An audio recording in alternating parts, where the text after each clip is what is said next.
Hello, beautiful soul. So, we are talking about emotions, and today we're talking about loneliness.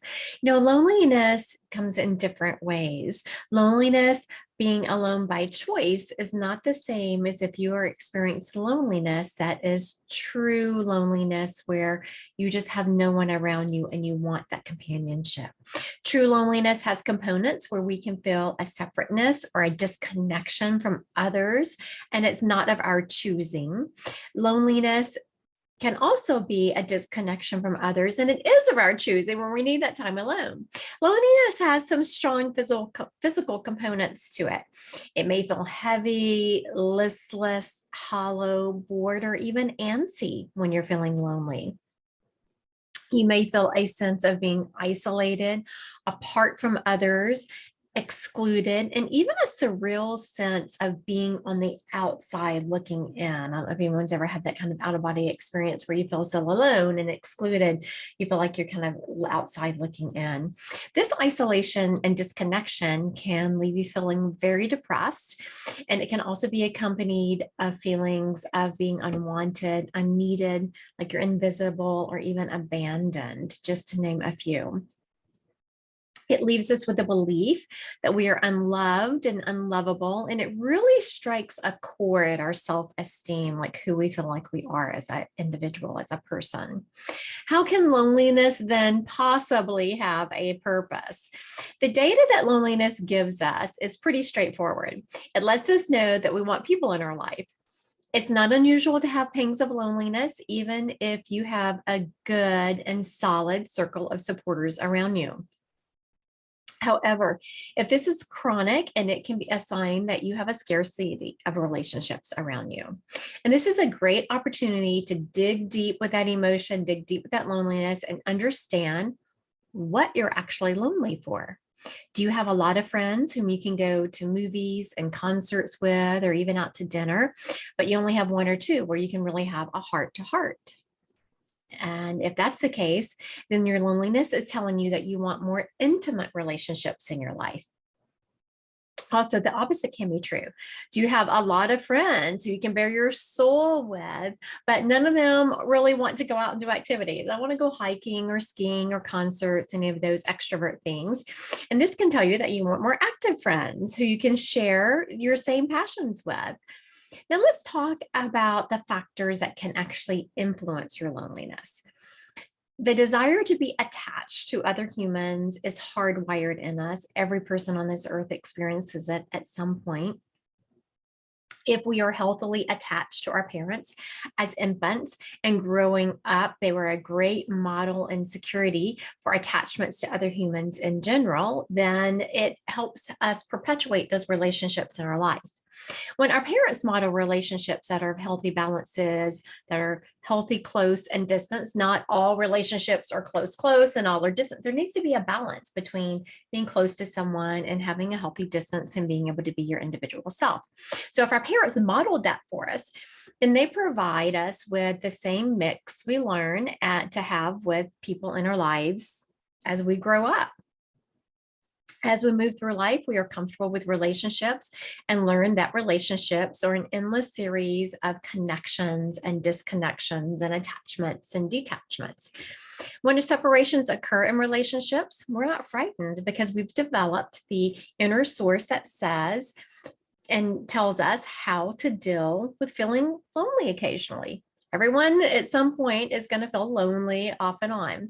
However, if early attachment doesn't go well, it can set a stage for negative experiences with people and loneliness into adulthood.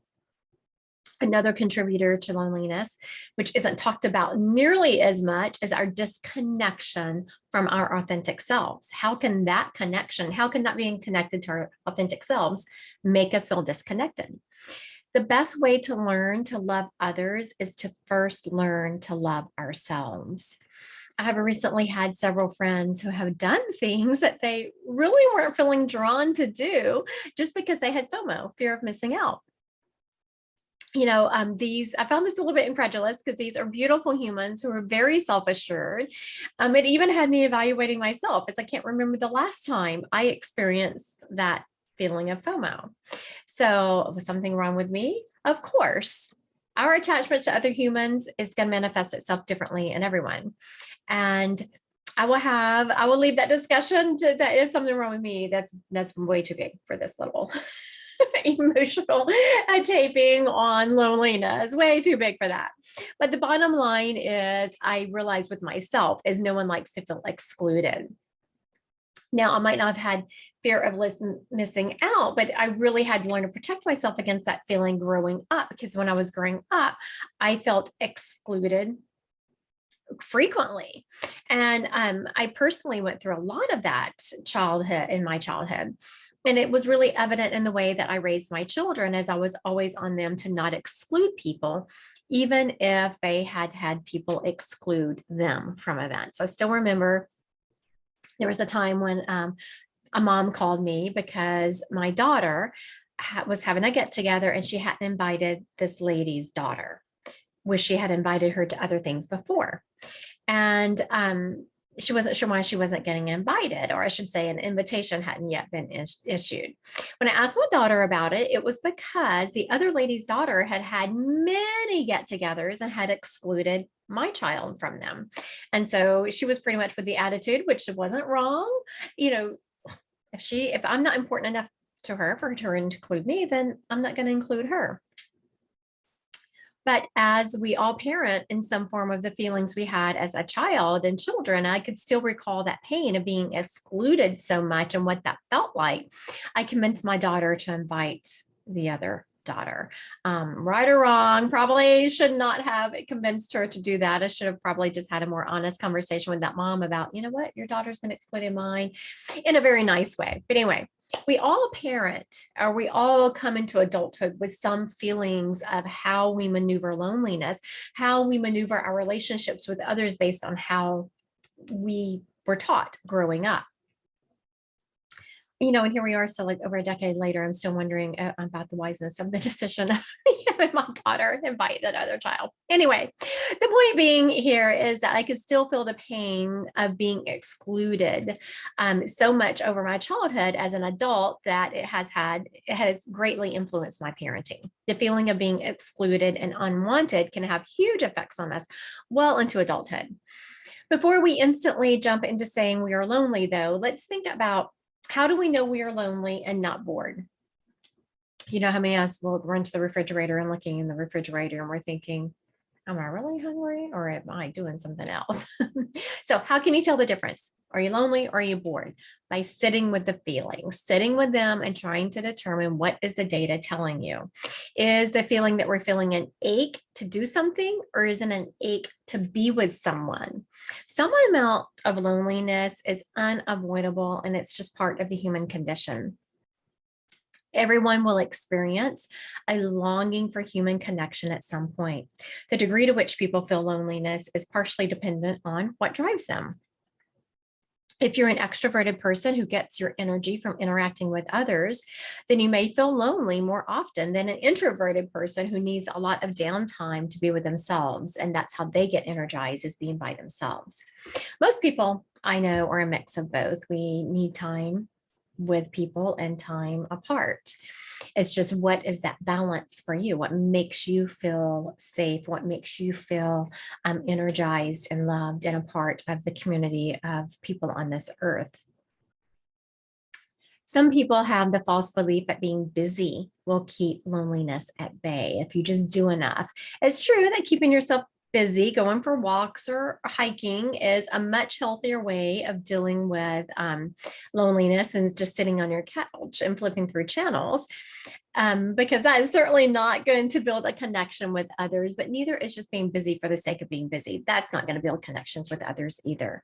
Sometimes loneliness is temporary and transitory. Maybe all your friends are out of town. Maybe you've just moved to a new city and you're in the process of building those relationships.